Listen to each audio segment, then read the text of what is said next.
Carolyn, let's get started. Thank you so much for coming on the podcast. We got so much to talk about today, and I'm really excited to get what you know out there so people can learn from you. Of Thank you for having me. course. So I think a great place to start today would be where did your curiosity start with just becoming a physician? I know many people get into the field all having a certain idea in mind of why they want to do it, but what was your curiosity into becoming a physician? I was very lucky where my father is a physician. So I actually got to see it up close, even from a young age. So I was actually in kindergarten when I interviewed him for career day. And so I think just hearing about what he did fascinated me, even as a kid. And that's kind of where it started. I love the idea that he left our house every day and helped people, made them better, and then came back home. Help people. Was that your inspiration to become a physician as well? Yeah, I think we're very lucky those in healthcare. I know you're a physical therapist, where I think people come to you with a problem and we are able to help them. We get this expertise. We can offer advice. We can give treatments. And so, yeah, it's just great that we get to help people in a way that's also, I think, intellectually interesting and stimulating. So I think it's a kind of a combination of the two. Those of us who like puzzles and who like to solve problems, it's kind of like you get both at the same time. And your whole domain is sleep. And so before we get more into about sleep, I think I want to know more about pulmonology, because that's kind of where you first started, or what you still do right now, correct? Correct. And Yes. Oh, so just a little bit about my background. So I'm a pediatric pulmonologist and a sleep specialist, which means for those who, so I did medical school, and then my residency was in pediatrics. So I trained to be a pediatrician for 3 years. And then after that, I did a pediatric pulmonary fellowship, which is specialized in the lungs for children, to helping kids breathe. And then during that time that I learned about sleep medicine, I got really interested. So I did another year of actually learning how to help both children and adults sleep optimally. and it's interesting. I feel like some people don't think of sleep and pulmonology, or like the lungs, in the same category. They're like, I thought, why would you learn about the lungs if you want to talk about sleep? It's interesting because so sleep medicine is one of those great specialties where it's actually by definition multidisciplinary. So I think you could have a lot of different issues with your sleep. It could be related to your neurology, which is like in your brain waves, or your muscles. It could be related to your breathing. It could be related to psychological or emotional things. So actually, you can come from a lot of different specialties into sleep medicine. So pulmonology tends to be a classic one, because if you can't breathe well, you usually can't sleep well. So just because your brain's trying to protect you. So that's oftentimes how we're introduced into sleep from a lung perspective. And is that mostly the impairments that you see when seeing kids with sleep issues? I actually see a really great variety. I do see a lot of kids who have trouble breathing for a variety of reasons, especially I'm at an institution where we see a lot of kids with complex medical issues. But I actually do see a lot of kids who have neurologic abnormalities, who have anxiety, who have a lot of different reasons for their sleep. So it's actually a good variety, more than I even suspected. Is it mostly with the neurological impairments? Is it what diseases there are we talking about? Because Oh, great question. I think when people think of neurological disease, I mean, it's so vague and there's so many different types. And so I guess what neurological diseases often lead to sleep issues? Great question. So an example could be seizures, kids who wake up a lot for seizures, kids who have muscles that twitch at night that wake them up. It could be autism, could be one where they just have a hard time actually settling down their brain and actually relaxing their body. Even ADHD, which is attention deficit disorder, can actually cause kids to have trouble sleeping just because they have trouble relaxing. So it can be a whole variety to kids who have really serious neurological developmental delay, who just struggle to develop routines, and who struggle to self-soothe. All those things could be part of it. Yeah. And I think for sleep, we all have our own idea of what it is. And for me, I know I'm a very heavy sleeper, thankfully. And, I hit the pillow and I'm completely out. And I think everyone's got their own relationship with sleep, and, how they view it. It's like, I dread going to sleep at night because the next morning I'm going to be in pain, or, I can't even get to sleep in general. And so maybe in your own words, what's your definition of sleep? What do you categorize sleep, and, your own version, or maybe your own relationship with it? Yeah, it's interesting. I think the more I learn about sleep, the more complicated my definition of sleep becomes. I think because I've realized so many things happen in sleep. So I think it's process of a lot of different things that happen that are under different regulations. So either regulated by your brain or regulated by your hormones. So I think of it as a time, I used to think of it as time as just like, oh, it's when you're not awake. But really it's actually a time where your brain is actively repairing things, it's actively restoring. It's a time of where it's even clearing out byproducts of things that it needs to clear out. So it actually does a lot of different things for your brain, your immune system, your muscles, your digestive system, et cetera. And so I think the way when people don't like sleep or dread sleep, typically it's because sleep isn't restorative in some way, just like you said. I mean, so some people, they say they wake up and they have more pain, or they go to sleep, they lie down and it's a struggle. They're worried the whole night, or they keep waking up and then they wake up and they feel like, what did I just do? I just laid in bed for 8 hours and now I woke up feeling just as tired. So anytime someone tells me, oh, I hate sleep or I dread sleep, I'm always like, oh, there's something going on. Because like you people should love it. You should wake up and feel like, oh my gosh, my body just did something good for me.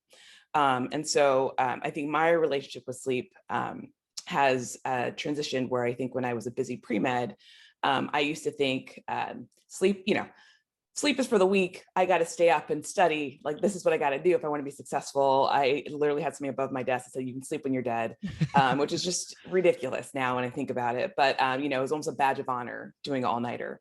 And I just realized the more I learned about it, oh my gosh, I probably could have done better. Tests probably could have been easier if I actually had slept, because we know your memories and learning is actually consolidated in your sleep. It becomes short-term to long-term by sleeping. So I think my relationship with sleep over time has just realized how important it is for my learning, for my mood. As I get older, I realize I need to be more deliberate and take care of my body. So my body needs a time of restoration. So that's just how my relationship has changed. And I think if I ever feel like I'm dreading sleep or don't like sleep, I always go like, okay, let's step back and what's going on? Why? There must be something going on. Yeah, and when do you how do you quantify when sleep is an issue? Because sleep is different for everybody. Mhm. And I know people who are good off of 5 hours, and some people, they don't want to talk to you until they have at least 8 hours. And so, what do you quantify as like a sleep issue, so to speak? Oh, that's a great question. I honestly, it's very individualized. If people feel they have a problem with sleep, then they have a problem with sleep. So I think there are some people who maybe wake up a couple times in the middle of the night and feel like they can go back to sleep on their own. And they're like, I'm fine with it. I'm not bothered. I can function through my day. I'm okay. There are other people who feel like they can't. So even things like insomnia are defined by, you're not satisfied with your sleep. So it can even be really vague. You can't fall asleep as quickly as you want. You don't stay asleep as long as you want. So honestly, the definition is very individualized. I will say for people who say, oh, I'm good on 5 hours all the time, there are some people who are what we call short sleepers, who can exist on really, less than 6 hours of sleep. I will say they're a lot more rare, I think, than many of us really believe. So I think Mm, if you are someone who, oh, I'm great, I can just do 5 hours through the week and then I sleep 14 hours on the weekend, that tells me that you actually are not a short sleeper. You're someone who has taken oops. away some of your sleep and you are actually catching up on the other end on the weekend. So I always tell people, if you say that you are, someone who doesn't need a lot of sleep, but then you find yourself always trying to catch up, it might mean that you need more. That's interesting. And so one viewpoint that I view food is when you're trying to lose weight and gain weight, you have to be in a caloric deficit. And over time, at the end of the week, as long as you're in a caloric deficit, you're going to lose weight, so to speak. With sleep, is it bad? I know you kind of like talked about it a little bit, but is it bad to have that like consistently over a long period of time where you're like 5 hours, 5 hours, 5 hours, and then 14 on the weekends? Is it really that bad where you're not having like a consistent schedule? Because I know some people, I mean, even with kids, right? They have to get the certain hours in during the week and so forth. So is it really that bad, or is it because in food it's okay? Because if you eat good through the week and then maybe have a little bit extra on the weekends, okay. But if with sleep, it's not necessarily. You want a consistent schedule. That's a great way. Yeah, I think the way I think about it, it's whether or not it's good or bad. And you might get, if you ask like four different sleep specialists, you get four different answers. But Hmm. the way I look at it is that typically, if you're someone who sleeps 5 hours, 5 hours, 5 hours, and then does your 14-hour weekend, you if you really ask them how they feel, they tend to feel tired all the time. They tend to be like, oh, I just never really feel optimal. So I guess for me, it's like, well, if you don't feel optimal, how do we make you feel optimal? Well, we have a more consistent schedule. So I think, do we have like a 20, 30-year study to know what that does to your body over time? No, we don't. But I think I can tell you they tend not to feel great day to day. So, and that goes with teenagers, that goes with adults as well. So yeah, the long-term studies are like exactly what's going to happen 30 years down the road. I don't know. But I know in the moment, I don't think you're feeling your best. Yeah, and other than feeling tired, I know it's kind of like the biggest indicator of how like you may not be getting quality sleep. What are some other things that you may want to look for that are like, okay, maybe I need to take a look at my sleep and see like what's going on?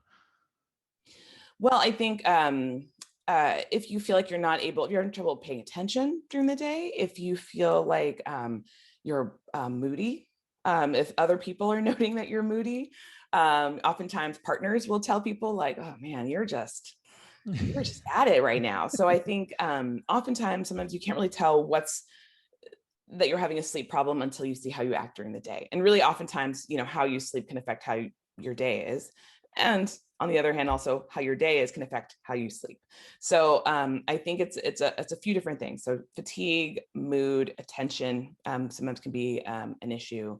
Again, like I said, going back to, you dread sleep. Do you like sleep? Do you feel like you're looking forward to it or not? And then those are kind of other signs. And then there's the obvious, like if you tend to snore, people say you snore, or you gasp in your sleep. Those can be signs of something called obstructive sleep apnea. Um, if you tend to have, a lot of muscle twitching, or you find it hard to settle at night, all those, there could be a lot of different things that could indicate that there's some issue with your sleep. Gotcha. And another idea is we could talk about how much sleep you're getting, but also the quality of your sleep, right? And so, one thing that we hear constantly, or everyone kind of has a idea of what it is REM sleep. And so, why don't we talk about what exactly REM sleep is, so we can get a better idea? Right. So there's recognized 4 stages of sleep right now, and I'm going to answer your question by just briefly talking about the other one. So Mhm. there's N1, which is like a transitional, very light sleep. N2 sleep, which is light sleep, and 3, which is, you may have heard, like, this is slow wave sleep or deep sleep, and then REM sleep, which sometimes is referred to as rapid eye movement sleep. This is a time when you tend to have most of your dreams. This is a time when your brain tends to be very active, but your brain or your body tends to be relatively paralyzed, or you can have something called atonia, which just means like you have low tone. And the thought of REM sleep is that it's interesting because a lot of people think, oh, that's the time when you're in your really deep sleep and you're hard to wake up. It's actually the opposite. It's actually relatively easy to wake someone up from REM sleep. Mm. And so oftentimes when people say, oh, I remember my dreams, it's usually because they're waking up in the middle of REM sleep. Now that people always ask, well, what's the point of REM sleep? Why do we do all these sleeps? What's the point of these sleep stages? To be honest, I don't know if we fully understand why we do all these different sleeps. There's a lot of hypotheses, but I think what we've really know now is that all the different stages are important. You actually cycle through them throughout the night.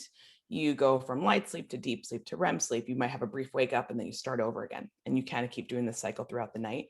And so it's actually normal for you to have a couple brief wake ups. Usually you don't remember them. And so we know that going through all the different stages of sleep is actually important. And your immune system, your muscles, your bones, they need all of it. Yeah, and what is it kind of like a developmental thing as humans? Is what that's why we have multiple stages of sleep, or is like what's the research on that? The thought is, yeah, it's related to development. So for instance, we have more slow wave sleep as babies, and then we have less as we get older. So there's thought that there must be something developmentally needed in different types of stages of sleep. And as we get older, we need less of it.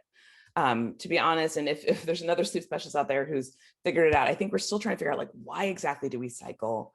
Why is it the way it is? What does each stage of sleep, why do we need them all together? I think we're still trying to figure it out. But at least I think we know, okay, they're all important. And that's Yeah, what they all serve a purpose, right? yeah, they all seem to serve a purpose. Mm-hmm. And for when you are sleeping, for people who maybe are, is the dream part of when you're sleeping, is that the REM sleep you said, or no? We tend to do most of our dreams during REM sleep. Yeah, Okay. you can have some dreams, I believe, during non-REM sleep, but it's REM sleep is kind of known for dreams. And when you're having dreams, like, because I don't remember anything in my dreams. Like, I Mhm. don't, to be honest with you, I can't remember the last time I had a dream. But is that an indicator of sleep quality or no? No, No. Okay. no, not necessarily. A lot of people think it is, and there are plenty of people who have wonderful sleep, wake up and feel great, who don't remember their dreams, and there's plenty of people who do. And for some of your patients, do you have people like, I've heard people obviously with dreams, they'll write down the dreams so they can remember them. But for sleep, do you have people do like notes or perhaps keep a log of how they're sleeping every night to track progress and things that you're trying to change?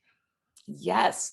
So it's a sleep log is actually a great tool that a lot of sleep doctors use because a lot of us can remember how we slept the night before typically, but if someone asks like, well, how did you sleep on Monday? Oh, I don't remember. I think okay. So Hmm. I think if you're looking for patterns, if you're looking for trends, having a sleep log is really helpful for that, especially if you're trying to determine, you know, I keep noticing I'm more tired at this time of day or less so this time, or I'm waking up more here versus there. So sleep log is such a great tool um, that we use to kind of help determine patterns. And you can actually even diagnose circadian rhythm dysfunctions, which means like you don't wake up and sleep at the time that you desire. It can be all sorts. Either it's too early, too late, or somewhere in between. It helps us actually even diagnose things like that.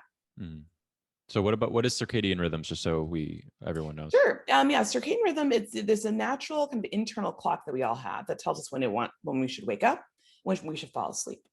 So in general, when it's dark, we start to get sleepy. When it's light, we start to wake up. We wake up. In terms of circadian rhythm dysfunction, it's that thought that your sleep wake timing is off than what you need it to be. So what we know, for instance, teenagers, they tend to, when they kind of hit puberty, they tend to have their circadian rhythm shift, where they tend to prefer to wake up later and wake up later. So a lot of parents will get very frustrated, like he wants to go to bed at 3 in the morning and then wake up at noon. And it's because his circadian rhythm is just keeps kind of wanting to go a little bit longer and longer. And so oftentimes what we do is we try to track it and kind of find different ways to bring it earlier, just because that's what they need to do for school. There are people who are naturally morning people, people who are naturally night people. The thought is that the hypothesis is that we were all like one big community. And to kind of keep safe, you have some people who are going to be awake in their wee hours of the night and others who are awake in the afternoon. So the thought is we actually are all designed to fall asleep and wake up at different times, just so at some point someone is always awake watching the tribe, watching the group, so to speak. So that's kind of the thought as to why Hmm. we have different times. Of course, in our society now, it's a little bit tough, right? Because I think we all have kind of a similar schedule, especially kids. But that's kind of what circadian rhythm is. And on the other end, oftentimes older adults can actually have what they call advanced sleep phase, where they actually are waking up at 4:30, 3:30 in the morning, falling asleep at like 6:37. And that can be disruptive because then maybe they want to go to dinner with friends or they want to see people. So then we try to have to shift it so they actually go to bed later and wake up later. So it can be all sorts of everything from late to early and in between. And how do you start changing that? Because I know I mean, everyone, you said the circadian rhythm changes, and Mhm. I'm assuming with teenagers, it's probably because they want to stay up later and talk to their friends and do whatever. With older adults, how do you start changing that to? Because I know my grandma, she wakes up at like 4 in the morning every day, and that's the start of her day, and she has no issues with it. But I guess for somebody who wants to change it, where do you start? Great question. So there's a couple key things. Light exposure actually is one of the key things that we use in terms of circadian rhythm dysfunction. So the way to think about light, it pushes forward your bedtime. I think is a simple way to think about it. So I'll talk a little about the teenager first, and I'll talk about grandma. But so for a teenager, if we know that he's going to bed later and later, we actually want to reduce light exposure just before bedtime and kind of set a wake up time in the morning. Let's say we want the teenager to wake up by 9 a.m. So as soon as that teenager would wake up in the morning, we actually would want him to get bright light exposure in the morning to kind of tell his brain, hey, this is the time I actually want you to wake up. I want you to stop secreting melatonin naturally. I want you to actually be up and awake around 9 a.m. And then the thought is when the evening time comes again, you want to avoid light because you want to actually say, no, it's dark, go to bed, it's time to go to bed. Yeah. And so on the opposite end for, your grandmother, like, again, if it's not bothering her, it's like one of those things where I tell people like, well, if they're okay to wake up 4 a.m., great. But let's say if she doesn't want to, the thing is you want to actually kind of push the bedtime a little bit later. So actually for the opposite, where you actually would have bright light exposure in the evening. And so that actually signals the brain, no, we're not quite ready to go to bed yet. Let's kind of push our bedtime a little bit later. And hopefully that pushes the wake up time later. Interesting. And you It's a little bit of a simplified version of it, but yeah, that's essentially the principle behind it. Just basically teaching your body how, like, this is it. This is the time. Let's do it. Like, let's go to sleep. Yeah. And what part of the brain does typically keeps you in that idea? Like, how do we regulate it? Because I know, for people that don't know, a lot of the time, everything's coming from the brain, right? This is what runs you. And so from a top down approach, I guess, how do we keep track of our circadian rhythms, and, where does it come from? It's extremely complex, amazing system. I will say that regulates all of it. I think one of the simplest things I can say is there is a gland actually in the middle of our brain that secretes melatonin. So it gets a lot of signals from different parts of our brains about when to secrete melatonin. It's called the pineal gland. And so I think that's probably the best way is kind of based on all these different inputs it's getting. So for instance, you get light into your eyeballs, you have this into your retina, it gives signals back to your brain, and it kind of says, hey, light's going on, we should be awake. And that kind of does a bunch of complex signals and tells the pineal gland, hey, there's light, stop giving us melatonin. We don't need it right now. And then when it gets dark, it says, oh, hey, it's dark. Pineal gland, give us some melatonin. So that's oversimplifying it, but that's essentially kind of how it works. Yeah, it's kind of a wild. It's crazy how sometimes how complicated it can get, and just the fact that it even works is sometimes even remarkable. Oh, it's amazing. Yeah. Yeah. And how much is it? So we started talking about you talked about the circadian rhythms, and with like tribes, and that everyone's kind of got their own circadian rhythms, where some people were in the wee hours and some people will wake up later and stuff. How much is it biological versus environmental? Like, does your sleep pattern change based off from, like, I know when I was younger, my parents, like, it's like, you guys are going to bed at 9 and I don't care how tired you are. How much does it play in environment, and how much does it play in biological, like how we've developed this as humans? Oh, I mean, both are always in interplay. You're absolutely right. So I think, especially now, we have this wonderful technology, which is great, right? We have phones at our disposal. We have light all the time. So I think it's a combination of the two. You do have your natural propensity where, if you had no schedule, nothing to do. And I always tell people, like, if you have an extended vacation, that's usually getting a sense of like, okay, how do you sleep on an extended vacation? That usually gives you a sense of like what your natural propensity is. But we have jobs, we have responsibilities, we have kids, we have school, we have whatever. So all of those things actually then put parameters on what we can do within our natural propensity. So it's a great question, but I think it's so tough to say, The chicken or the egg kind of thing. Exactly. Yeah. Cause I think I think it's a combination of the two that affect it. But like I said, if people are like, I really am curious what I naturally do. I'm like, take a month-long vacation and see what you do. And that gives you a sense of what your natural rhythm is. Yeah. And for kids, is it, for sleep, it's got to be really important though, like just setting a certain time. Like, and you work in pediatrics, is that something that you try to talk to parents about, where it's like, this is bedtime, this is when the kids got to go to sleep, and this is when the lights are off, everything's got to calm down a little bit? Yeah, kids really, really do well with routine. And I think, especially this pandemic, as we've all been struggling to survive, and a lot of people's routines have been kind of thrown off, I think have shown how much more kids struggle when they don't have routine. So there's a certain amount of sleep that every kid needs. The younger you are, the more you need. As you get older, it gets less. So for instance, a newborn is 14 to 18 hours in a 24-hour period. Like, they're constantly sleeping. And as they get older, that number goes down. So I do tell parents, I'm like, it's really important for kids to have a regular sleep and wake cycle. Like, my parents are the same way. They said, it's bedtime, go to bed. But I don't want to. Doesn't matter. Yeah. So I think, there's a little bit of fear of missing out, right? Kids want to keep playing, but I think they really do thrive when they know they have a set wake time, they have a set sleep time, and they know that they're going to get enough sleep in between. So I really tell parents, knowing it's easier said than done. So I always tell parents, no judgment. This is tough. We're all just kind of doing the best we can. But I do try to just prioritize and say, hey, if you can, that routine is really, really vital for your kids, and honestly for adults too. We all benefit from routines. Of course, yeah. And with kids, everyone goes through kind of a bad sleep schedule, right? Like at some point, your kid's going to be fussy. There's going to be a point where, my kid just doesn't want to get to sleep, or, is my kid sleeping too much? What for parents out there who may be listening, when is it considered an impairment? Because it's kids can't really say like, I'm having a tough time sleeping, or maybe they have droopy eyes or something like that. What are some things that parents can maybe look out for to be like, oh, maybe my kid needs some help? Oh, that's such a great question. I will say, parents are, first of all, really good at picking this up. It could be very subtle things. So I always tell parents, trust your instincts. I think if you feel like something's off with your kid, something might be off with your kid. So, and sometimes it could be something subtle. It's the same things that we see with adults. The mood is a little bit off, right? They're a little more irritable. They're snapping at you about little things.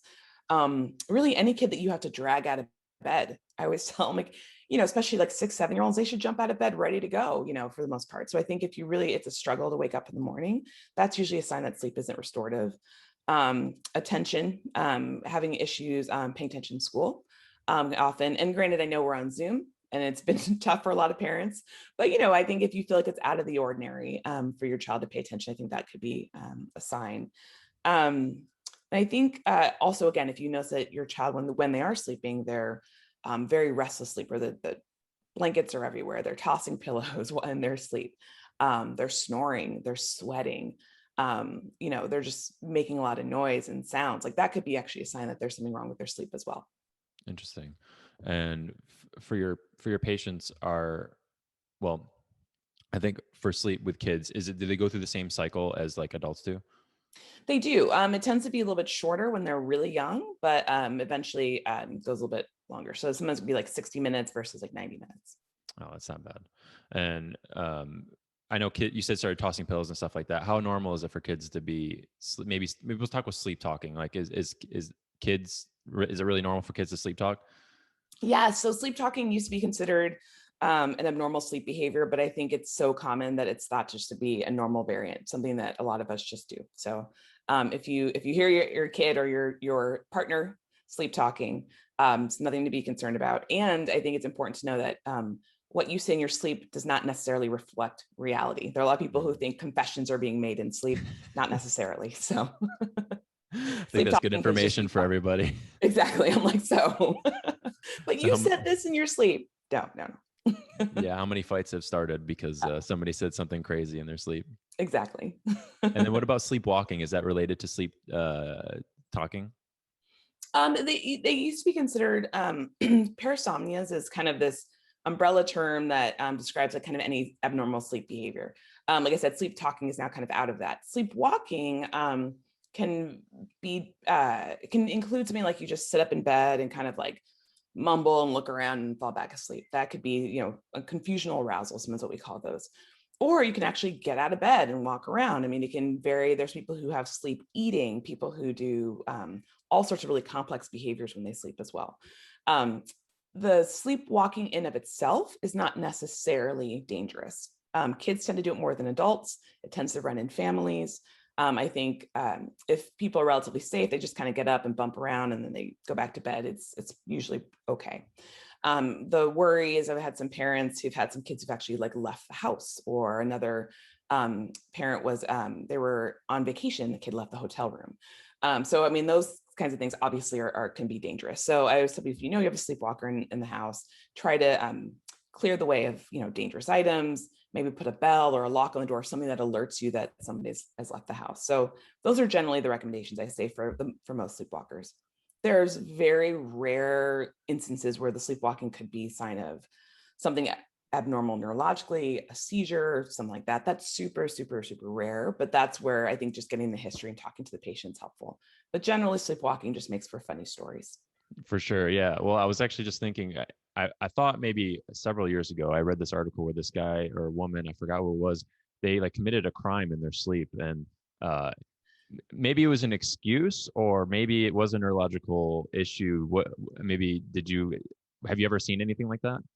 There are actually people who are more expert in this. There is a whole kind of niche to say about people who look at it's almost like for lack of a better term, forensic sleep, I guess is the term, where they actually have people who say, oh, I committed this crime, but it was in my sleep, or I took a medication that caused me to do this. I have to say, I'm not expert in that. It helps that I'm being pediatrics. So I don't have to deal with it as much.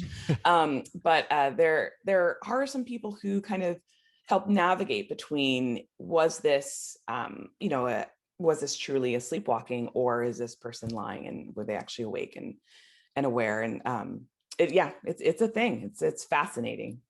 Yeah, because it's like it's almost like an act of a moment lapse, or you didn't even know what was going on. But at the same time, how do you prove like, okay, they were definitely asleep for that part? That's got to be really interesting. Totally. I think, like, again, there's a niche. There are people who really focus on this, and I think it's fascinating. There is a type of kind of sleep behavior called REM behavior disorder that tends to happen in older people, where they actually are acting out their dreams truly. So they, they're in their dream, they're choking a bear, and then they wake up and they're actually like choking their bed partner, right? So those things can happen, but they're usually easy to wake up. They can tell you exactly what they're doing. They're like, oh my gosh, I can't believe this. This is what I thought I was going. So that's different than like a typical sleepwalking, but that's even another type of sleep behavior that you can see. And what about for sleep paralysis? I know it varies in intensity of people's, and basically, I'm going to butcher this, but essentially, what sleep paralysis is, you wake up in the middle of the night and you're still dreaming, but you're awake and you're still seeing everything. I guess maybe you can describe better what it is, and how is it really something that needs to be changed, or it depends on the person, or That's it's and you're not too far off. I mean, essentially, it's like you kind of wake up, you feel like, or you think you're awake, or you feel like you're awake, but then your body can't move for a few seconds, and it's frightening, right? Because you feel like you're like, I'm aware, I'm awake, and I cannot move my muscles. Usually, should only last for seconds, and I think it's a frightening occurrence for people who've had it. It's an interesting thing where it's often can be a symptom, where it might be it could be isolated, something that happens every once in a while, and it just happens because you kind of got your sleep disturbed in the middle of REM sleep, when your muscles are you lose their tone, or atonic as we call it, and you just kind of, it takes your body a few seconds to kind of catch up to your brain, right? That's kind of like a simple way to think about it. Or if it happens a lot, it can be very distressing. It could be a symptom of something more serious, like there's narcolepsy is a condition that is actually characterized by having things like sleep paralysis happen a lot. So it's funny where it can be an isolated thing that just happens, or it could be part of a syndrome. So I always tell people, if you're having sleep paralysis, you're having a lot, it's always worth just mentioning it to your doctor, and then they can ask some other questions around that just to see, hey, how often is this happening? Do we need to do other testing? Should we really think about this, or just something that'll go away? and I can't help but notice that a lot of time, or these days, it's like almost synonymous, where people who have either anxiety or depression or other mental health issues, there's sleep issues. And so how much do you dive into, or how much have you started to dive into like the psychological side of things to help treat your patients? Oh, it's so true. Again, especially during this pandemic, I think a lot of us have seen it just kind of come out more and more. And I think sleep and um, mental health, it's so intertwined, where if you have poor mental health, it can affect your sleep. Poor sleep can worsen your mental health, which affects your sleep, which affects your mental health. So you can definitely say you can get into this really tough spiral. And so I often try to help people kind of sort it out and just say, hey, could this be going on? I'm a pulmonologist and a sleep specialist, but I'm not a psychiatrist or a psychologist. So typically, I think I try to see if there's things that are, basically on the surface that I can kind of help people work through. For instance, people like, oh, I have some anxiety, or just kind of my mind is racing at night.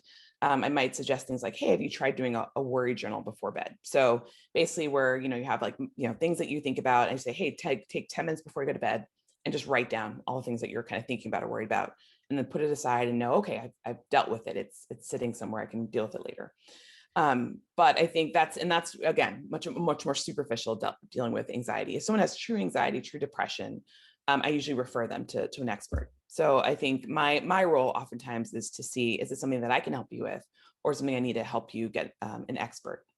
Did you learn any of that in school? Was that where jar like something you learned in school? Because I know for me, one of the things we didn't really go over too much in PT school was just not getting things out of people, but just understanding the psychological perspective people are going through. And was there classes and stuff that you took to help better understand like what they're going through and like how to help with like on a superficial level to refer out? Yeah, so part of all med school curriculum, and I imagine this is still true, is a psychiatry rotation. So you do get to learn kind of the principles of it, the basics of it. And then just as a pediatric resident, that's also something that we deal with, is like, how do you kind of elicit a history from, a history just means like the story of the patient. How do you kind of get that story from a patient to screen for things that are more mental health disorders or psychiatric issues? So yeah, it's part of our training. But in terms of kind of really the expertise of what to do about them, I admit, I tell my patients, like, you know what, you maybe need someone who really kind of knows what they're doing here. So that's where we, yeah, refer out. And for you, how has your interview skills changed? Did you feel like it's more questions, less questions? Is it, how have you refined your skills? Because getting to the answer that you want, sometimes you run down this rabbit hole, or perhaps there's somebody who just likes to talk a lot. And how have your skills changed? Like, what are some things that you've learned over the past couple of years that helps to change your interview skills? Oh my gosh, I love that. I still always start with the open-ended, tell me your story, tell me what's going on, tell me why you're here. One of my mentors, when I was training, just said, it's the patient who has the story, the patient has the history. So I think I really try to let families tell me whatever they need to, especially in pediatrics. Most parents, their intentions are pure. They're coming because they're worried about their kid. They want you to help, right? They've been thinking about their child a lot longer than I have. So I think I like to let them like get out kind of their major concerns. And then I just kind of, there's a few set questions I ask, right? If I'm trying to screen for narcolepsy, I ask about, sleep schedule, I ask about paralysis, I ask about all these different symptoms, right? So I have my set list, but I also, if someone mentions something like, oh, well, he always has to change his sheets because he's drenched in sweat. I'm like, oh, tell me more. How long have you noticed that? So I think I also take clues of what the parents have mentioned. Even sometimes what can seem like a throwaway comments, like parents like, oh, well, this isn't that important. And they'll be surprised. I'm like, well, no. Dive into that a little more. Tell me more about that. So I think my interview style is probably varied a little bit, where I just even allow more time just for space for people to talk, because I've just learned the more time you give people to kind of think about things, the more they'll think about it. And I'm lucky where I'm a specialist, so I actually get more time with my patients. I know it's been really tough, like in our system, our primary care doctors, if you get 15 minutes with a patient, I mean, you don't get that time to just kind of let them, maybe meander through a story. You have to actually have to be more directed. And I'm very lucky that I actually have that time and can let people do that. Yeah. And how much time do you usually get to spend with your patients? So for like a new patient, like 45 minutes to an hour usually. That's not bad. I mean, that's plenty of time for them to kind of talk things out. And I know for me, for PT, I get to see patients from 45 minutes to an hour one-on-one. And, you can cover a lot of ground in an Yep. hour, there's a lot of time for them to get through and work through like what's going on and what's their issue for pain. And I know for me with pain, it's very subjective and very real to the patient, right? Their own experience with pain is like, it's almost like they're talking to a friend almost sometimes, where like how long they've been dealing with pain. Do you see that with sleep as well? Oh, totally. Because they've been, by the time, just like you, I think you and I have the same, by the time people are coming to you, they've been trying all these different things at home. They've been dealing with this, they've been thinking about this for days, weeks, maybe even years. And same with sleep. By the time they're coming to a sleep doctor, they've been thinking about this for a while as well. So yeah, I do. I do believe that, again, that's kind of a benefit we have, is that we have patients who are very motivated to get better, and they're coming to us for a real purpose, for a real reason. And they've thought about their issue for a long time. And so maybe, I'm not saying that they've thought, maybe there's things that we can actually help them see or better understand, but yeah, I think it's very similar. Do you think it's good that there's a lot of barriers, and not barriers in the sense that you're not accessible? It's just like I can think in my field, sometimes when people have pain, they go to their primary. After they go to their primary, they go through an ortho, and then they see an ortho, maybe they get a second opinion, and then they finally get to me. It was like there's 4 stages where they could have skipped and came to me. I guess maybe explain a typical patient. I know you deal with peds, but a typical patient process. Do they go to their primary and then they go to a pulmonologist and then maybe another pulmonologist and they finally see you? And is there a way to maybe just skip all those steps to get to you, or what? I guess what's your view on that? I guess so to answer your first question, no, I wish there were fewer barriers for sure. Like I wish, if someone has pain, I feel as someone who had, used physical therapy in the past, like I just know, oh my gosh, PTs are the way to go. You Hmm. guys are amazing. So I wish everyone could have access to you. Yes. And same with sleep. I think having fewer barriers is what I would love. I actually get the full gamut, where I think I see some people who have gone through a few other providers first before they finally get to me, or didn't even know sleep medicine existed. And then they're like, oh, we just happened to see your name and saw that you're actually also a sleep specialist. There are some people who tend to just have the information and, hey, my kid's having a sleep problem. They have insurance that allows them to just come see me directly. So you don't actually need to see a pulmonologist before you see a sleep specialist. You can Hmm. just see a sleep specialist. There are some insurances that require you to go through the primary doctor first, and some that let you go straight to a specialist. That's So yeah, interesting. I'm sure, just like you, reduce barriers for sure. Yeah. And what's a typical patient population that you're seeing? I know you're seeing peds, but do you see any differences between different patient populations in regards to sleep? Because even for, they always say like people who have more money typically are a little bit healthier. And so I wonder if you see a same trend with sleep. It's like socioeconomically, people who have more money tend to have like better sleep, or if there's any trends whatsoever that you may see. I, you know, I that's a good question. I don't know that I've seen the trends in that way necessarily. I think I tend to be at a referral center. I work for a big academic center, so I think I realize also the people who come through my way tend to either have more complex medical issues, and so I think I probably have a population that's maybe not typical of every maybe a private practice sleep doctor, and so I actually don't see necessarily. I think historically we do see that there are disparities within sleep, where I think those who have lower socioeconomic status or just have less health literacy tend not to seek care as quickly. Maybe it can be further down along where their conditions are worse. So we know that that's something that we see. I do think I tend to see when it comes to more like behavioral things. I think kids who actually are healthy but have like maybe more behavioral anxiety, those things. The kids who can tend to see me, I think, do tend to be from families who have higher health literacy. I think it's just because the parents are aware, like, oh, my kid's not paying attention in school. Maybe they should see a sleep doctor. I don't think a Mm. lot of people know that, unfortunately. And so one of my passions is trying to make sure it's available to everybody. Everyone has the same information.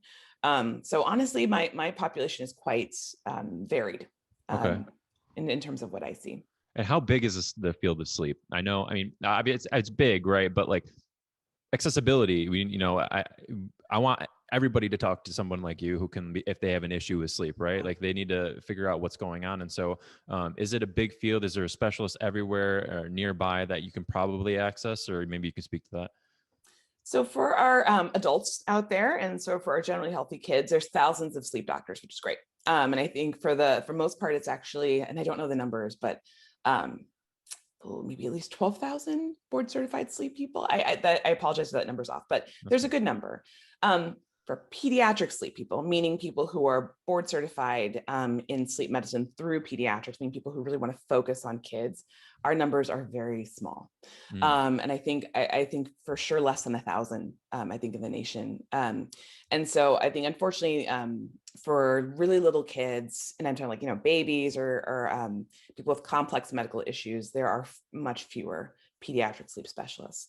The good news is a lot of other specialists, like pediatric or child neurologists, pediatric pulmonologists, lung specialists, they actually do tend to also see sleep patients as well. Child psychiatrists tend to see kids with sleep issues, psychologists as well. So I think there's a lot of different people who, and actually as your general pediatrician too. So pediatrics are trained in some sleep as well. So I think you do have a lot of different people who have some knowledge of sleep, but in terms of people who kind of like me are almost obsessed with it, really love it. I think those numbers are small, and I keep trying to recruit more people into it.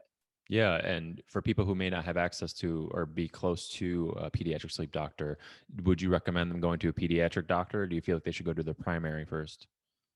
Well, I think, well, primary or so I think hopefully if they're seeing whoever their primary doctor, someone who's comfortable with children and assessing them. So I would say going to your primary provider or pediatrician if you have, and just kind of let them know, hey, I'm worried about my kid's sleep. Here's what I'm seeing. What's going on? Can you help me? Do I need to go to someone else? So I think that's where you can start that conversation for sure. But I think a lot of people don't even know to have the conversation because they think, oh, well, he's just a bad sleeper. That's how it is. And I always tell Yeah. people like me, it may not be. So let's talk about it. Yeah, and the narrative, I feel like even like for parents, it's always like kids are going to get bad sleep eventually. Like when they turn 2 or 3, it's going to be game over. You're not going to sleep for months or whatever, you know? And is that just something that's common with kids at that time and that age? They're going through like a big developmental change and maybe they're not sleeping as much and their brain is really active, or maybe something else. Is there a trend you see around like 2 or 3 that maybe parents are just having a hard time getting their kids to sleep? Honestly, I see the trends in many different points. Okay. So I laugh at the whole sleep like a baby phrase because babies don't actually generally sleep through the night. When people say, "Oh, my baby sleeps through the night," they mean 6 hours usually, Mm. and usually that doesn't even happen until the kid's like about 6 months of age, and they don't get hungry every 2 to 3 hours. I have to feed them.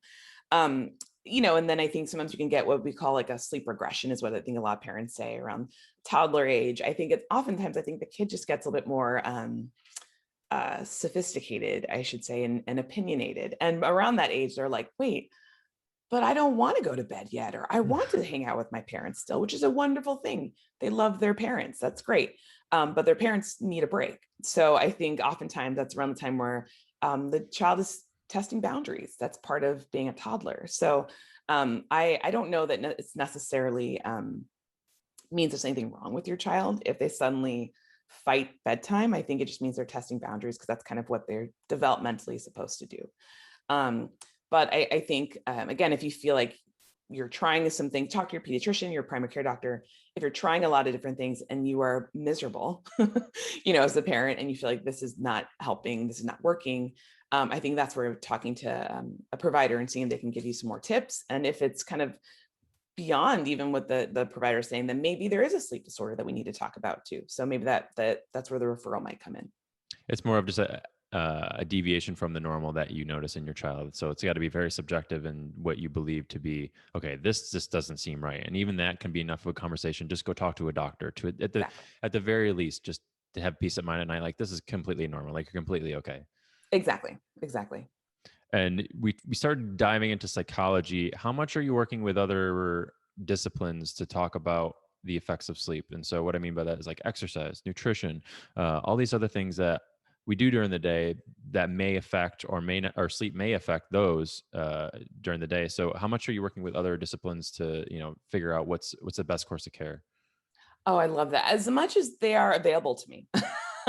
So I think, we definitely have psychologists who work, at our center, and we have a few who have particular interest in sleep. There's such a high demand for them, so they're sometimes hard to access. But I do have some, other private practice colleagues that I refer people to. So from a psychology perspective, anytime I can, I definitely, we work a lot together. Same with my neurologist colleagues. There's a lot of patients who we have kind of combined. We both, care for the same patients, and maybe if it's a child who is already on seizure medications or medications for a tic or ADHD, we kind of try to work together to make sure we're the right hand knows what the left hand is doing, so to speak. And then for nutrition, I think generally I give, if it's a child who maybe is iron deficient, has vitamin D deficiency, I can check for those things and kind of help them replenish and hopefully get those things better. If it's more of an endocrine issue, like their thyroid isn't working as well, that's when then I call my colleagues in endocrine and have them help too, because all those things can affect your sleep. Um, if it's a child who is overweight and is having sleep apnea because of obesity, we also have a weight clinic that has this great multidisciplinary team that helps them with their weight issues. So it's very individualized. And so I kind of am like, okay, well, what's the issue? Okay, great. Here's what I can do. Here's how to take you to the next level to someone else. Yeah, and how important is sleep for recovery, especially if you're exercising a lot? I mean, I think we all kind of know the answer, but just maybe in a biological, or at least in your own words, how important it is to get sleep, especially if you're exercising, especially if you're running around from point A to point B all day. I will say, yeah, for every athlete, if you're serious about being an athlete, you need to be serious about your sleep. I Mm, feel like that is just one of the things especially my young adult and teenager athletes, I really try to stress to them, because I think a lot of them think like, oh no, I'm young, I can bounce back, and it's true, their youth will help. But I always say, gosh, we know that you secrete growth hormone while you're sleeping, so that's the hormone that actually helps your muscles grow. That usually sets it off. They go, oh, okay, I'll sleep. Um, but so I think if you're an athlete, sleep should be prioritized. If you're just a busy parent, busy adult, busy, anyone, sleep we know is restorative for your immune system, for your muscles, just helping clear debris from your brain, right? We have all these byproducts that come after we've been using our brains all day. mm. Having that restorative time actually helps that clear as well. So yeah, sleep is really thought to be restorative and reparative. So And so you said clearing out some of the things that your brain releases. And I thought of immediately, for some reason, I thought immediately alcohol. How much does alcohol play a effect in oh. your sleep? Because I remember in school that alcohol is one of the things that also passes the blood-brain barrier. And I'm curious, how much does alcohol affect your sleep? A ton. So honestly, like, people will say things like, oh, I take a nightcap to fall asleep. And nightcap is referring to some alcoholic drink that people take right before they fall asleep. It might make you pass out. It might make you sedated. Yeah. But usually, it metabolizes, into sugar 3, 4 hours later, and then you actually wake up. And so we know that alcohol is actually very disruptive to your sleep. And is it just the quality of the sleep because you're waking up, or is the quality of the sleep because you're not going into like some of these REM cycles? I think it's all of the above. So Okay. it affects the quality of sleep, it affects the quantity of the sleep. It causes more sleep fragmentation. Um, just in terms of sleep alone, we know just alcohol is not great for your body. Yeah, and we started talking about some sleep aids. One of the biggest things that I know that people use is melatonin, Mhm. and so I want to talk about, is melatonin use good on a average basis, just to like consistently use? I know people who just take it every single night, and I'm like, in my mind, I'm like, that's probably not a good idea. But I mean, I don't know. So, is melatonin good or bad? Um, Great question. That is the question.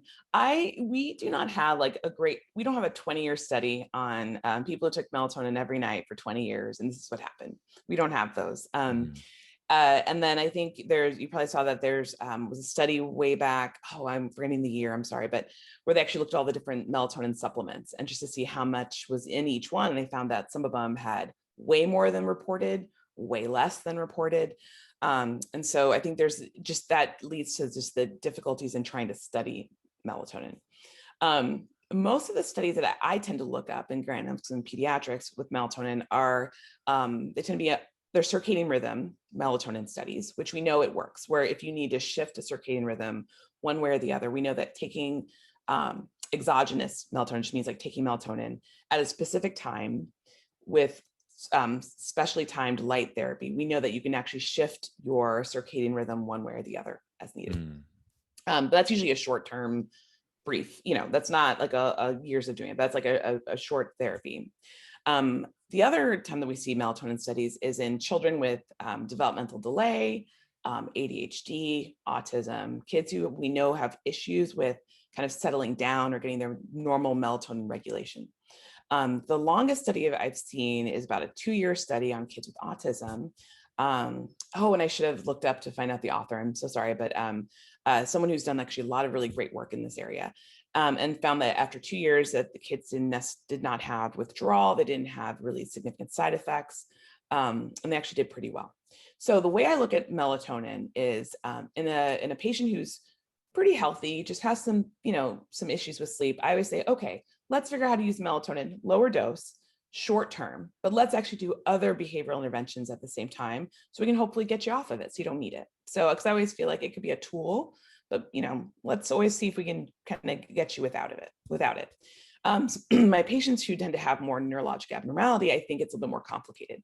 So I think those who struggle with routine, those who kind of struggle with those things, sometimes actually keep them on it more long term, Mm. just because I do risk benefits where I'm just like, gosh, there's theoretic, risks that people are worried about having beyond melatonin long term. But I also know this kid's not sleeping. So I Yeah. think with parents, we always do this kind of risk benefit discussion. So that was a very long answer to say, is melatonin good, bad, or good? I think it's helpful. It's useful. I use it in my practice. But I always tell people, if you feel like you're using it every night, I think it's always worth kind of exploring, well, why? What else can we do? Can we do other things to make it a little bit better? And I always think it's good to try those things if you And do can. do you prescribe melatonin, or do you just have someone take over something over the counter? Generally, you can prescribe it. I've rarely seen it, at least in the pharmacies I tend to prescribe. They usually say, oh, we don't have it, we have to order it. So I think a lot of times parents will just get it over the counter. Yeah, and do you see like that's an issue? Because even you had said that each one is different, and I've seen studies with like multivitamins where they Yeah. said like what is actually in the multivitamin, and so it was like 50% of the time there was either like way too much or not like enough whatsoever, and it's basically like flipping a coin when you like take a gummy or something like from a multivitamin. And so are there brands out there that you recommend for over the counter melatonin that are like these are they at least look at these a little bit more closely to make sure they're getting the accurate amount? It's a great question. I hesitate to even say any brands. I think for each parent, what I say, I give them this kind of preamble of like, here's kind of, the limitations of it. What are you looking for? Okay, well, that looks kind of reasonable. Okay, it looks like you can buy it from a major chain, or it looks pretty good. Let's try it out, and let's kind of keep a close eye on it. So I think that's the best way to do it. Because I don't know, even if brands say, oh, we're definitely monitoring. We definitely know I don't know. I guess I have to see if they show studies to prove that. So I think while we don't, we have that study that shows like it could be variable. I have had people who have taken, a brand of melatonin and had success with it and be able to get off of it. So I think it's, if they say, oh, he took it and nothing happened, or he took it and oh my gosh, he was like super groggy the next day. I'm like, oh, maybe the dose is much higher. So then we adjust. Gotcha. And how reliable is sleep studies, or just the field of research in sleep? Is it Oh, it's got to be, I mean, it's got to be tough to track over time because there's so many different variables, right? Like if you're tracking a patient over time and maybe they're going through something difficult with their families, or like how do you control for all the variables? And so is the field of sleep just growing and growing more and more? Is it kind of staying the same and stagnant, and it's always been something big? I guess what's the field like? Oh, the sleep medicine, I'd say it's on fire. It's like it's growing so much. And I think to answer your question, I think that's what every research depends on what question they want to ask, Hmm. what answer they're trying to look at. And then they do, just like you said, they look at all the different variables that they can control and what they can't. And so I think there are a lot of really great researchers all over the country who are doing some very elaborate, elegant studies where they're trying to look at different things. But it really depends on what you want to know. And then if you can find out the answer to that. So for instance, like that melatonin study I talked about, where I think, very circumscribed, I'm looking specifically for withdrawal from melatonin. I'm looking specifically for total sleep time. I'm looking for, so you're being very particular, because you're right, you can't control all the different variables that happen with sleep. But no, I think if anybody who's listening is looking for, oh gosh, what's a field that's exciting and that people are still kind of that has so much potential for growth, sleep medicine is absolutely there.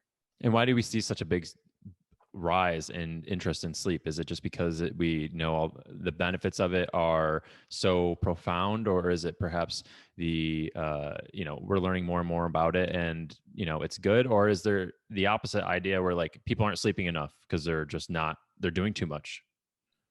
I mean, it's almost all of the above of all the Yeah, things you right. said. Yeah. I think one, it's relatively new. It's a relatively new specialty. I was lucky to get to train at Stanford Sleep Center in California, where a lot of the pioneers of sleep medicine were still living and working. And so I think that just shows it's a relatively new specialty. Like Bill Dement and Christian Guilleminault, Emmanuel Mignon, who's still there. Like just a lot of people who, were writing the book of sleep medicine, we're there. So that's how I know I'm like, it's still a young specialty. Yeah. And then I think we are learning more about it. And like I said, we're learning the importance of it. At the same time, we have more and more things that are robbing us of it. So it's kind of like at the same time we're realizing, oh, this is super important. Oh, but my phone, so I think we have the two things kind of really combating. So, and then I think, again, the pandemic we went through, we saw what happens when your routine gets completely obliterated. And, your mood and you have anxiety of all these different things. So I think it's all of the above that makes it a really interesting specialty. And the thing I really love about it is that it touches every organ system. It touches every other specialty. Like cardiologists care about your sleep because it affects how your risk for heart attack and stroke. Neurologists care about your sleep because it can lower your seizure threshold and you can have more seizures if you don't get good sleep. Hormone doctors care about it, endocrinologists, because it can affect how your hormones are regulated. PT, physical therapists care about it because it can affect how well you recover from an injury. So I just love that it actually touches upon everything. Yeah. I mean, you're covering your whole body. So you're going to need it you need to have good sleep in order for you to function better. Yeah. Yeah. And socially, you know, obviously we become more technology driven. We're constantly on our phones or we're constantly in Zoom meetings or, how much does screen time play an effect on your sleep? And maybe I'm not sure if you know about blue light. Kind of the idea is, do you see more issues more recently going up because we're spending more time on our phones and laptops and etc.? Yeah. Yeah. I think so. There's a couple things I think with the screens. I mean, there's the light exposure, just like we talked about earlier. If you want to kind of shift your circadian rhythm, we know that light pushes back your bedtime, right? So if your brain is getting a signal of light, it's telling your brain that it wants to stay awake. So that's kind of where the whole blue light and why there's like blue light blockers, where a lot of electronic devices can now have where they dim the screen or take away some of the blue light on the screen. So that's where all that comes from. And I think that plays a role.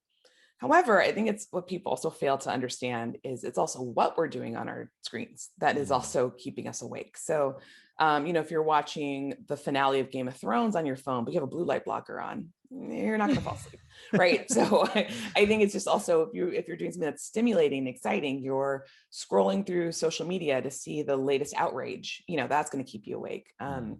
If you're going through work emails and oh, I can't believe they sent this email at midnight. Oh, don't they respect? Oh, now I'm angry. So I think it's a little bit of the light, but I think it's also what you're taking in and looking at as well. So I think both of these things and this idea of almost like we're all kind of supposed to be available 24/7, I think has also been really tough too.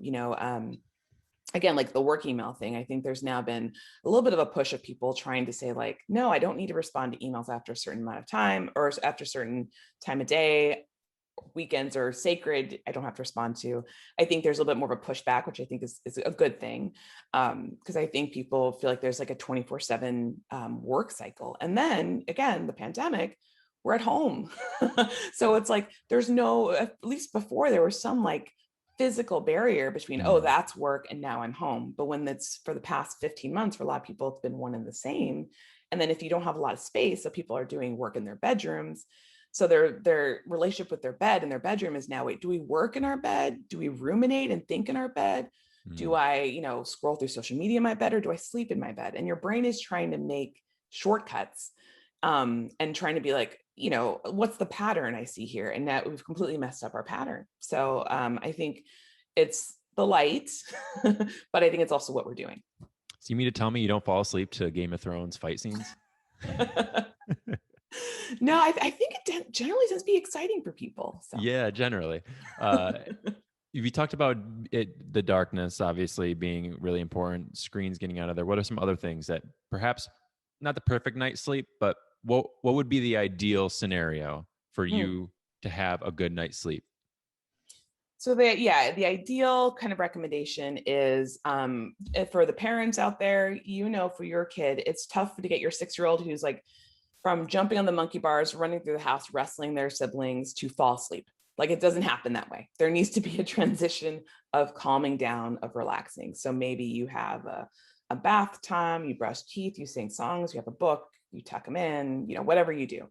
Adults, we need the same thing. I don't know why we assume like, oh, we're adults, we don't need to wind down. We can just like go from work or, to sleep. And we know that doesn't quite work either. If it does, we're probably super tired for Right. other reasons. So ideally, it actually starts with a bedtime routine. So maybe for at least 45 minutes to an hour, you have some kind of time where you just quiet the house, you dim the lights, you get off the work computer. You just kind of start to slow down. Maybe a cup of tea is your ritual that kind of signifies you're falling asleep. You take a bath, whatever. So that would be ideal. You have some kind of wind down routine. And ideally you do this, outside of your bed, outside your bedroom, and then you can go in and maybe hopefully, maybe if you worry a little bit, you can write down a couple things that are kind of going through your mind. Like I said, the word journal next to your bed, you set it down, you turn off your light, your room is cool, as opposed, so you're not hot. And then you can hopefully fall asleep. And then that's kind of hopefully the nighttime routine. The what you do in the daytime to actually help that nighttime routine be successful is that you wake up at a set time in the morning, Mm. you get out of bed, you don't snooze, you don't hang out in bed, you don't check your email in bed, you don't scroll through social media in bed. You actually get up, you get some nice, bright, natural light within a few minutes of waking up, and you have an active day outside of your bedroom. Mm.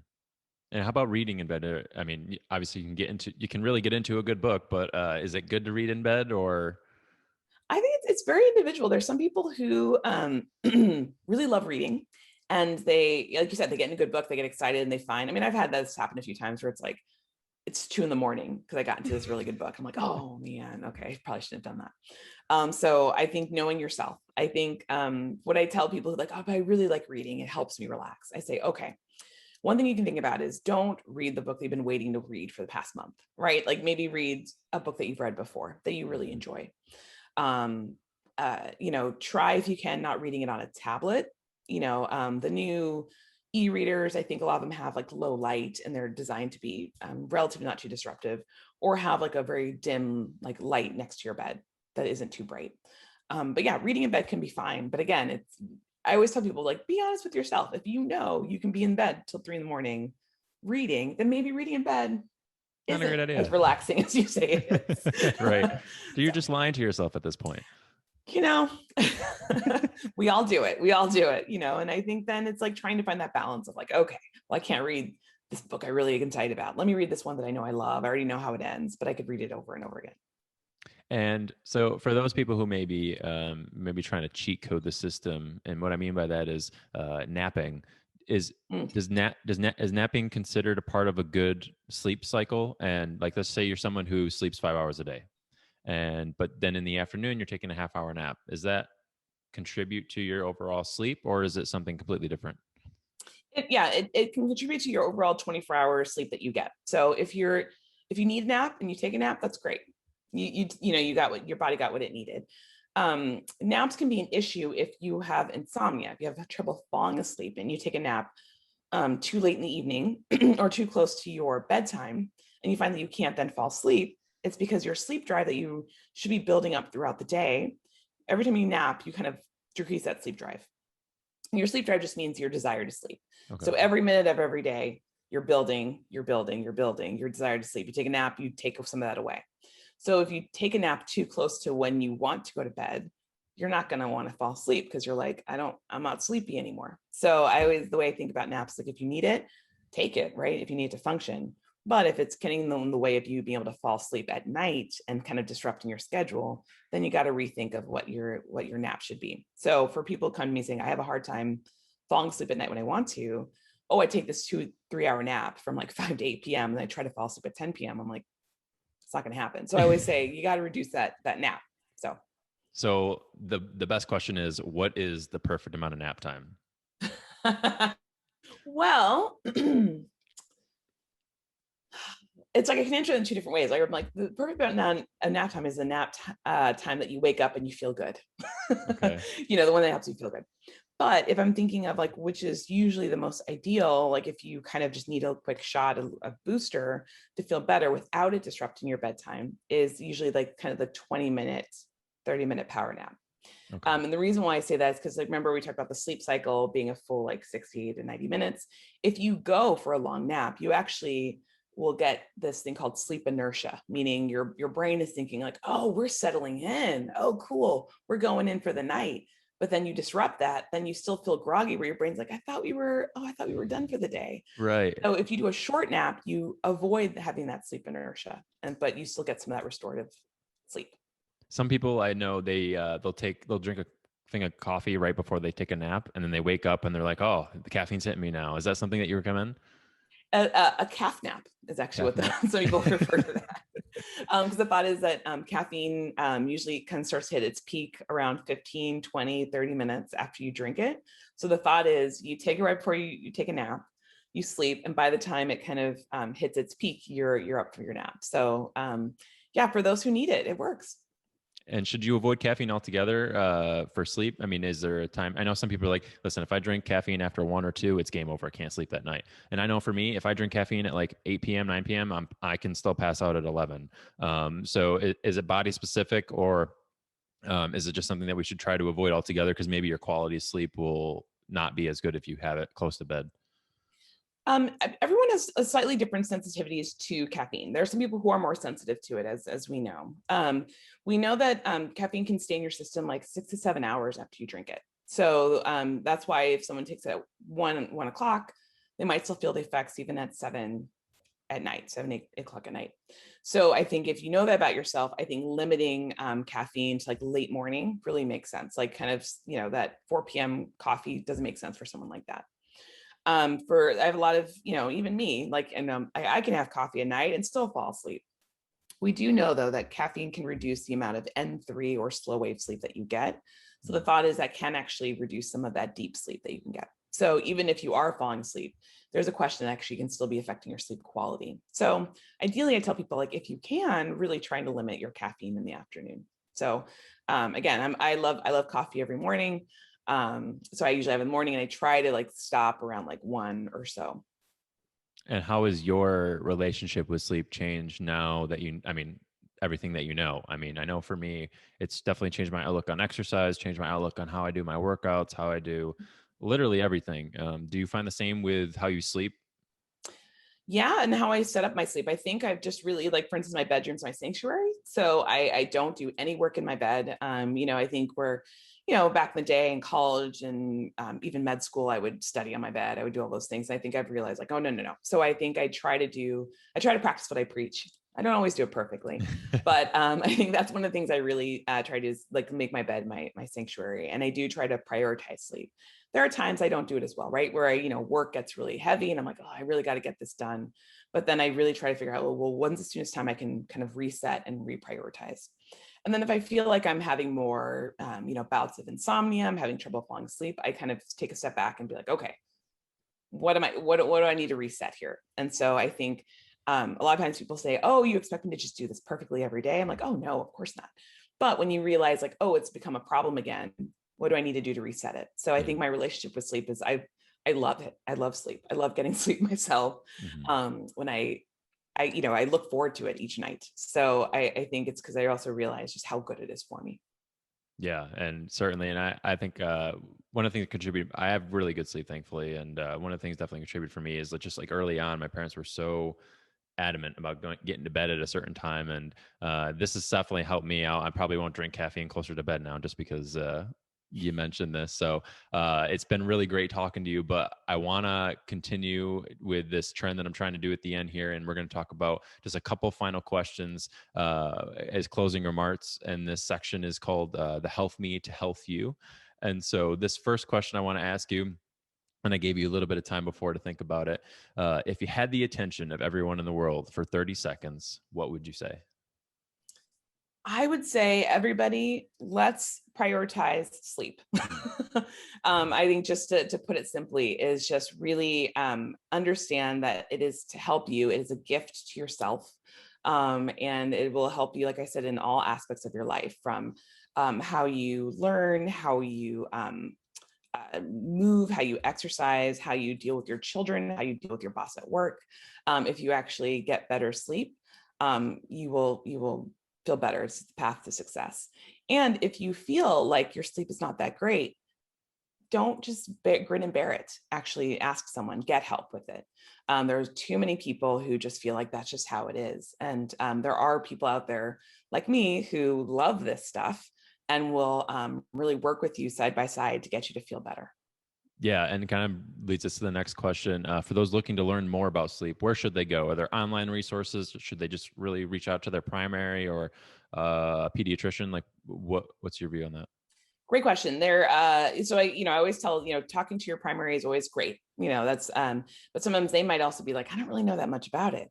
There's some really great resources. There's sleepeducation.org. I hope I have that right. The National Sleep Foundation. If you kind of search that in your web browser, that's a great resource where they have information from kids all the way to adults for the general public all the way to sleep specialists. So those are kind of the two big things I would recommend. There's a course of the American Academy of Sleep Medicine, which is a whole organization of providers in sleep medicine, and they have a lot of resources for patients as well. That's great. That's great to know. And my last question is, what are you most excited for in the field of sleep? I know, we talked a lot about it already, but what is the next up and coming thing that you're like, this is going to be cool. This is going to be something that we're going to be talking about relatively soon. I mean, I hope so. It's funny because I saw that question before, but I couldn't get this out of my head. This is a little bit more specialized and niche, but I really have a passion for caring for kids with trisomy 21 or Down syndrome. And a lot of these kids have obstructive sleep apnea, but really struggle with the treatment. And so a lot of these kids, unfortunately, go untreated.